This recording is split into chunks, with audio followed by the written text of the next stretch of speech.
Well, I would say one thing I was a little surprised to see how well all the work related to each other in the gallery space.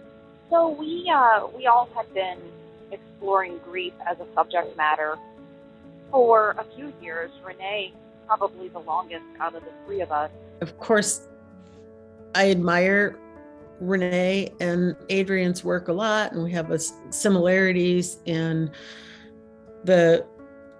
our craft and use of materials, but our process is really different from each other's. So seeing it all put together and relating so well, of course, it's made me think about my own work and some of the choices that I've made in that work.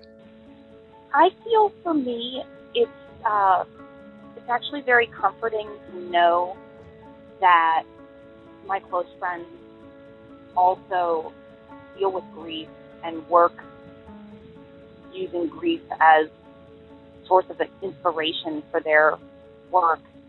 And putting everything together actually does create a level of comfort, and it makes me feel just really kind of warm inside, knowing that we have each other and our work being together.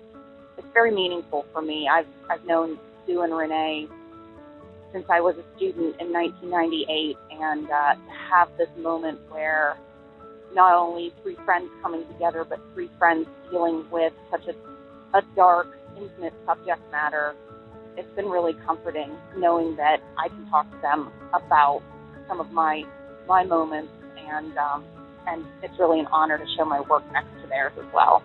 I have always worked very narratively, and I like to use recognizable imagery and create metaphors for the recognizable imagery to make it more personal for my experience. And for example, a funeral wreath has been a subject matter of mine. My large sculpture piece covered in 69 balloons represents the 69 years that my mom lived, and then set apart from it is a dart. And the intention would be kind of that game where you throw a dart at a balloon and it pops. So the piece is called Year After Year After Year, and it's just a metaphor for the experience of your life and how quickly things fly by.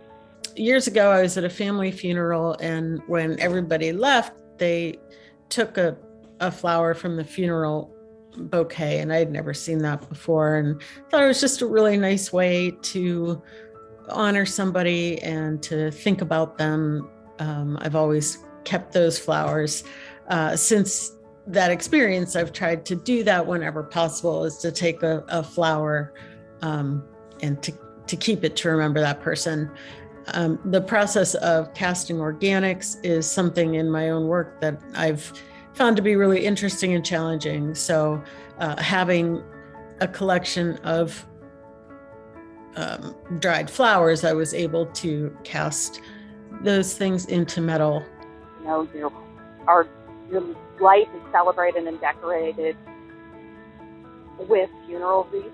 That's also an item that I used for a collaborative piece with Sue, which is a large brooch form, and it's a smaller piece compared to the large sculptural work, but it's also using the funeral wreath as a subject matter. And actually, after I had finished that work, I sent her an image of it, and ironically, she had her mother's funeral wreath that was all dying and kind of falling apart, sitting in her studio.